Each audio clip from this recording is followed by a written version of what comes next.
Bismillahirrahmanirrahim. Assalamualaikum warahmatullahi wabarakatuh.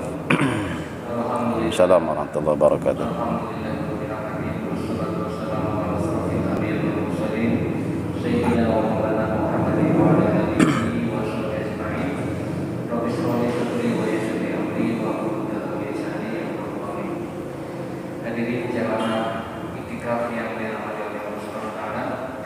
Alhamdulillah kita dapat berkumpul kembali di acara iktikaf yang insya Allah pada malam hari ini memasuki malam yang ke-27. Mudah-mudahan dengan kita melakukan kegiatan yang seperti ini merupakan salah satu cara atau kiat kita. Mudah-mudahan kita akan dapat malam Lailatul Qadar. Dan pada kesempatan pada malam hari ini yang akan memberikan materi pada kesempatan kali ini adalah Bapak Haji Jamal Bima dengan materi yang beliau akan sampaikan pada kajian kita pada malam hari ini adalah mampu bertahan atau survive di era new normal. Untuk itu pada jamaah yang sekalian, pada Pak Haji Jamal Bima, waktu kami persilakan. Terima kasih. Assalamualaikum warahmatullahi wabarakatuh. Mau pakai ini? Gitu. Boleh nggak? Standby aja sini ya. Bisa pegang ya.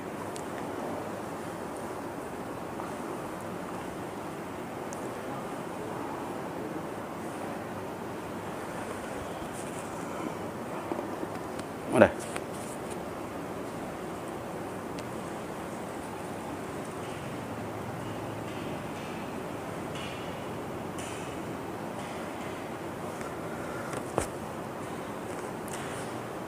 Assalamualaikum warahmatullahi wabarakatuh. Hamdanillah nahmaduhu wa nusalli wa nusallimu ala rasulihil karim hamidan wa musalliya wa muslima. Ashhadu an la ilaha illallah wa ashhadu anna Muhammadar Rasulullah. Allahumma salli wa sallim ala sayyidina Muhammad wa ala ali sayyidina Muhammad. Amma ba'd.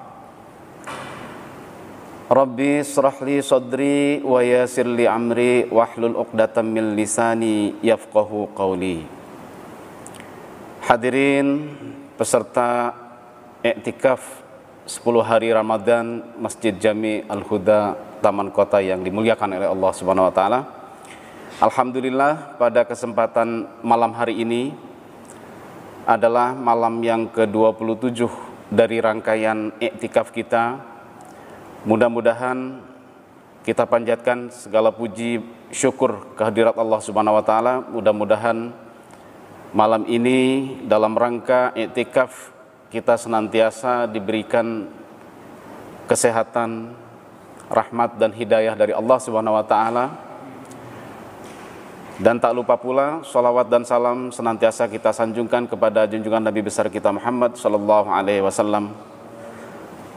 Pada kesempatan ini, tema yang akan saya bawakan adalah hikmah Ramadan mampu bertahan atau survive di era new normal. Bapak-bapak dan saudara-saudara sekalian, kita sadari betul bahwa sejak setahun yang lalu, tepatnya bulan antara Februari-Maret 2020, kita sudah memasuki satu babak baru dalam kehidupan kita, di mana kita secara global mengalami sebuah pandemik, yakni yang dikenal dengan COVID-19. Dan kita sudah melalui 2 Ramadan dengan kondisi yang sama. Kondisi yang dialami saat ini pun sama. Jadi tidak normal gitu kan. Banyak pekerja yang melakukan aktivitasnya dengan cara online.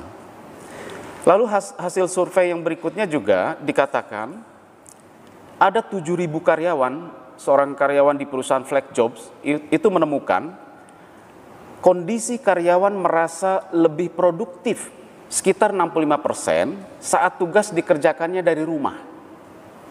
Jadi jauh sebelum pandemi, ada satu perusahaan yang membiasakan diri pekerjaannya itu dengan online di rumah, itu merasa lebih produktif dibanding bekerjanya di kantor. Lalu fenomena yang ketiga, persis terhadap situasi COVID-19, itu mendorong setiap orang masuk pada situasi ekstrim.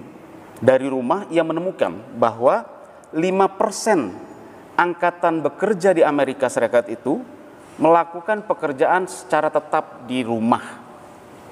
Jadi fenomena ini sebenarnya menjadi satu catatan buat kita semua, bahwa ada situasi yang tidak normal. Bapak dan saudara sekalian, terkait dengan new normal, kehidupan yang baru gitu kan ya, situasi yang baru, ternyata kita perlu merenungkan di dalam diri kita masing-masing. Ada sebuah teori mengatakan tentang kurva kehidupan, sebutannya. Dia mengatakan begini, awalilah dengan memperhatikan akhir. Ingat mati, sukses. Takut mati, stres. Artinya apa? Ketika kita melakukan sebuah kegiatan atau suatu kegiatan apapun di dalam kehidupan kita sehari-hari, sejatinya mengawali dengan memperhatikan akhir. Akhir dari kehidupan berarti apa? Kematian. Akhir dari sebuah proses adalah hasil. Jadi ketika kita mengawali kegiatan, maka yang dipikirkan oleh kita sesuatu yang paling jauh di akhir, supaya apa? Supaya kita selalu punya energi untuk punya semangat, motivasi, bahwa kita punya tujuan akhir. Jadi seringkali orang secara tak sengaja hanya merespon saja pekerjaan, pokoknya jalani aja gitu kan, tidak berpikir tentang akhir. Ini sudah dipastikan pasti bahwa dia akan mengalami banyak hambatan. Nah, oleh karena itu renungan bagi kita semua dalam kehidupan sehari-hari, jika kita ingat mati, maka kesuksesan akan kita raih. Karena kita selalu diingatkan bahwa kita akan berakhir dengan kematian, maka kita harus berbuat kebaikan di setiap kegiatan yang kita lakukan. Nah, kalau takut mati malah justru stres. Karena dia berpikir bahwa kematian sesuatu yang merubah semua impian yang kita harapkan. Nah, ini yang disebut dengan kurva kehidupan. Ini penting sekali buat semua umur, semua tingkatan pendidikan, semua tingkatan strata sosial, bahwa kita yakin di usia 0 sampai 9 bulan, kalau kita lihat dari grafiknya, itu berada di sebelah kiri paling ujung, namanya motivasi awal hayat atau MA1. Lalu di ujung paling kanan itu namanya motivasi akhir hayat, MA2. Usianya rentangnya dari 0,9 itu motivasi awal hayat, lalu motivasi akhir hayat itu tidak dibatasi. Karena kita tidak tahu umur kita sampai berapa tahun. Tapi saya melihat normalnya adalah 80 tahun. Kira-kira begitu ya. Nah, Bapak-bapak dan saudara-saudara sekalian, apa yang bisa kita jelaskan di sini? Ternyata perjalanan hidup kita sebagai manusia, dia terbagi ke dalam kelompok-kelompok usia. Nah, di situ ada fenomena kejadian yang kita alami. 0,9 bulan berarti kita di dalam kandungan. Apa yang kita alami? Di situ kita tidak melakukan kegiatan apa-apa, tetapi masih di dalam mengikuti gerak tubuh dari ibu kita. Disitulah Islam mengatakan ruh sudah dimasukkan, rahasia Allah juga ditentukan di situ. Nah, di dalam ilmu psikologi, di situ pula bakat dan potensi anak sudah mulai tumbuh. Nah, berkembangnya nanti setelah dilahirkan. Lalu tahap berikutnya, ada usia 0 sampai 10 tahun namanya motivasi belajar. Oke? Motivasi belajar. Di situ ada perkembangan di mana setiap kita usia belajar dilakukan aktivitasnya. Apa yang dituju di situ? Prestasi, sudah pasti. Ada prestasi, ada frustrasi. Kalau proses belajar tidak dilakukan dengan sempurna, kadang-kadang anak menjadi stres, makanya jadi frustrasi. Jika nyaman, maka dia mencapai apa yang diinginkan, yaitu prestasi. Lalu usia 10 sampai 20, 0 sampai 10 masa belajar, 10 sampai 20 juga masih masa motivasi belajar. Nah, sekarang tahap keduanya adalah usia 20 tahun sampai 40 tahun adalah motivasi kerja. Oke? Umumnya orang sudah menyelesaikan pendidikan akhir atau pendidikan tinggi pada usia 20 tahun. Nah, menginjak 20 sampai 40 tahun masuklah aktivitas namanya masa bekerja. Di situ ada motivasi bekerja. Yang sudah bekerja, dia melakukan pekerjaan dengan banyak kegiatan, berhubungan dengan banyak orang begitu ya. Lalu di situ pun timbul prestasi, juga frustrasi. Ada target-target yang tidak tercapai sehingga menjadi frustrasi. Ada target yang tercapai menjadi prestasi. Lalu klasifikasi usia berikutnya, puncak-puncaknya adalah di usia 40. Makanya di dalam skala ini terlihat sekali ada istilah namanya filognetika, yaitu perkembangan rohania. Kita sadari betul, ketika kita usia 20 tahun, sudah terfikir bagaimana kita mengembangkan spiritualitas kita. Gitu ya, mendalami agama, lalu menghadiri kegiatan-kegiatan keagamaan, dan lain sebagainya. Itu secara natural berkembang. Ada juga pada orang tertentu, dengan perkembangan spiritualnya tinggi, dia bisa mencapai terus pada usia 40 semakin meningkat. Ada juga yang terjadi penurunan. Nah, tadi sampai 40 yaitu masa kerja. Sekarang dari usia 40 sampai 60 masuk motivasi persiapan masa pensiun. Betul ya? Jadi bapak-bapak yang di sini yang sudah usianya di 60 atau 60 lebih sudah pasti sudah mengalami motivasi masa persiapan pensiun. Nah, di sini pun ada prestasi, ada prestise, tapi yang dominan adalah prestise. Bagaimana dia sudah dalam agama disebut sudah istiqomah begitu ya, sudah mendapatkan mencapai sesuatu yang diinginkan, maka yang dijalankan adalah prestise. Dalam kamus besar namanya prestise itu dia menampilkan kewibawaan gitu ya. Sesuatu yang dia bawa adalah nilai-nilai, contoh teladan bagi lingkungan. Nah, pada usia berikutnya, usia 60 sampai tak terhingga gitu ya, 80 sampai death meninggal, disebut masa akhir hayat. Disitulah yang disebut para ahli mengatakan istilah ontogenetika, yaitu pertumbuhan jasmania mulai menurun. Jadi penurunannya dilihat dari grafik itu adalah dari usia 40 puncak, maka pertumbuhan jasmani akan perlahan-lahan menurun secara natural. Tetapi pertumbuhan rohani itu semakin meningkat kalau secara alami kita melakukan terus kegiatan-kegiatan yang bersifat keagamaan. Nah, posisi kita di era new normal itu di mana? Dari rangkaian klasifikasi tadi. Kalau usia 50 tahun gitu kan, berarti kita di masa apa? Era apa? 40 sampai 60 motivasi persiapan pensiun. Kalau Mas Ando nih, usianya berapa, Mas? 23 tahun. Berarti masa motivasi kerja. Nah, mengapa kita lakukan posisi kita saat ini berpengaruh kepada kondisi yang kita alami pada saat pandemik saat ini. Apakah new normal ini kita hadapi dengan survive, gitu kan? Atau tidak? Oleh karenanya kaitannya dengan bulan suci Ramadan, hikmah dari Ramadan ini, mari kita coba renungkan, kita serap maknanya untuk bisa bertahan dalam situasi yang pandemi yang sulit ini. Baik, bapak-bapak dan rekan-rekan sekalian, adik-adik, kita akan masuk pada topik bahasan utama kita, hikmah Ramadan. Apakah ada kaitan dengan survive di era new normal?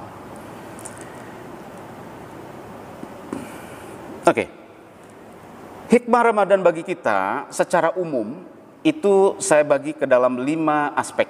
Yang pertama, mendorong berbuat baik. Nah, pada saat kita melakukan saum Ramadan, semua pikiran kita selalu diarahkan kepada hal yang positif. Energi kita selalu diarahkan kepada sesuatu yang menimbulkan aktivitas ibadah. Setuju ya? Nah, mendorong aktivitas ibadah ini akan berbuah kebaikan. Oleh karenanya, hikmah dari Ramadan kita secara umum mendorong berbuat baik. Nah, ini diyakini dapat membantu mencegah apa? Hawa nafsu. Ini diambil dari jurnal Community Medicine. Secara kesehatan pun diakui bahwa dengan berpuasa atau melaksanakan saum Ramadan mendorong kita untuk senantiasa berbuat baik, ya, mencegah hawa nafsu. Yang kedua, hikmahnya adalah peduli kepada orang tua. Nah, kesetaraan individu ini lebih terlihat ketika kita memasuki bulan Ramadan, yang kita ingat bagaimana kita ingin meminta maaf kepada orang tua kita, ya, itu yang kita rasakan. Jadi nilai spiritual, moral, dan sosial semakin tinggi. Lalu hikmah yang ketiga, Ramadan secara umum adalah membuat kita menjadi orang yang disiplin dan mampu mengendalikan diri kita. Jadi puasa yang kita lakukan adalah energi kekuatan sekaligus menumpas kelemahan diri kita, dan disitulah kita belajar untuk mengendalikan diri. Jadi ada pertempuran antara kebaikan dan keburukan. Oleh karenanya, dengan Ramadan, dengan puasa yang kita lakukan dengan baik, maka timbul disiplin, mengendalikan diri dengan baik, sehingga tidak yang tadinya kehidupan sehari-hari ketika tidak berpuasa sering terpancing emosi, maka di bulan Ramadan hikmahnya dia bisa menahan diri, hawa nafsu dan sebagainya. Yang keempat, ternyata dikatakan itu hikmahnya lebih banyak beribadah. Nah, apalagi di saat pandemik ini, walaupun social distancing kita lakukan, tetapi tidak mengurangi semangat giroh kita untuk beribadah seperti yang kita lakukan saat ini, ya. Lalu fokus kita apa yang kita lakukan, yaitu memperbanyak ibadah, tertuju pada tujuan ibadah apa, dan berpikir ke akhirat lebih dominan ketimbang kita berpikir masalah-masalah yang bersifat duniawi. Lalu yang terakhir dari hikmah Ramadan secara umum adalah akan berkurangnya stres dan kecemasan. Nah, beda kalau stres kecemasannya itu karena berpikir karena belum dapat THR, ini beda. Ini stres dan kecemasannya berkurang itu karena faktor pengaruh dari puasa kita ternyata secara kesehatan itu mampu mengembalikan kesehatan organ-organ tubuh kita, terutama di bagian pencernaan kita. Dia bisa beristirahat setahun sekali begitu ya. Makanya tidak hanya orang Islam yang melakukan ini, bahkan umat non-muslim karena faktor kesehatan mereka pun melakukan hal yang sama, gitu ya. Mungkin pengalaman bapak-bapak dan rekan-rekan sekalian punya teman non-muslim, dia mengikuti puasa itu. Karena apa? Memang sehat. Dan itu diakui, dan seorang profesor psikologi di University of Central Florida namanya Wirdad Zaman itu mengatakan bahwa di dalam kajiannya mengenai why Islam, dia menjelaskan bahwa puasa dapat menyembuhkan stres dan mengurangi kecemasan dalam hidup kita. Bapak-bapak, saya ingin lebih komprehensif lagi. Kalau tadi penjelasan hikmah secara umum, general, kajiannya dari berbagai dari university gitu kan dan sebagainya, ini murni kajian secara Islam. Hikmah Ramadan secara konsep Islam juga saya akan saya berikan 5. Yang pertama, dalam surat Al-Ahzab dikatakan hikmah Ramadan adalah mendapatkan ampunan dan pahala yang besar bagi orang yang berpuasa. Allah telah menyediakan untuk mereka ampunan dan pahala yang besar. Oleh karenanya, alhamdulillah keberadaan kita di sini. Mudah-mudahan dengan kajian, dengan kita berada di sini dengan niat yang tulus untuk beribadah, menambah pahala yang berlipat-lipat di hadapan Allah Subhanahu wa taala, dan mendapatkan ampunan dengan keikhlasan kita dalam menuntut ilmu kajian pada malam hari ini. Yang kedua, hikmah Ramadan adalah tameng atau perisai terhadap api neraka. Jadi kalau kita tameng atau perisai itu, image kita selalu berpikir kalau lihat film-film itu perang gitu Pak ya. Ada tameng, kalau film Ar-Risalah itu kan untuk menangkis serbuan musuh atau panah musuh pakai tameng. Nah, Ramadan pun menurut konsep Islam adalah perisai terhadap apa? Api neraka. Nah, ini diriwayatkan dalam sebuah hadis Al-Bukhari dan Muslim dari Abu Hurairah radhiyallahu anhu mengatakan, puasa adalah tameng. Bila salah seorang dari kalian berada pada hari puasa, janganlah ia berbuat sia-sia dan janganlah ia banyak berdebat. Kalau orang lain mempercayainya dan mencercanya dan memusuhinya, hendaknya ia berkata, saya sedang berpuasa. Jadi perisai yang tadinya sesuatu yang membuat sesuatu yang tidak baik, maka kita menahan diri sebagai perisai untuk tidak berdebat sesuatu yang menimbulkan keburukan. Yang ketiga, pemutus syahwat. Itu pun diriwayatkan oleh hadis Bukhari Al-Muslim dari Abdullah bin Mas'ud mengatakan bahwa, wahai sekalian pemuda, barang siapa di antara kalian yang mampu menikah, hendaklah ia menikah. Karena hal tersebut lebih menundukkan pandangan dan lebih menjaga kemaluan, dan barang siapa yang belum mampu, hendaknya ia berpuasa, karena sesungguhnya puasa itu adalah pemutus syahwatnya. Jelas, dengan berpuasa di bulan Ramadan memutus syahwat yang seharusnya kita tahan, apalagi yang pemuda ya. Berikutnya, hikmah Ramadan menurut konsep Islam adalah memberikan ganjaran. Allah memberikan ganjaran kepada umatnya, yaitu dalam surat Az-Zumar ayat 10 dikatakan, sesungguhnya hanya orang-orang yang bersabarlah yang pahala mereka dicukupkan tanpa batas. Jadi tanpa batas, luar biasa, berlipat-lipat ketika kita melakukan ibadah saum Ramadan. Yang berikutnya adalah yang terakhir dari konsep Islam mengenai hikmah Ramadan, pintu khusus di surga disediakan oleh Allah Subhanahu wa taala.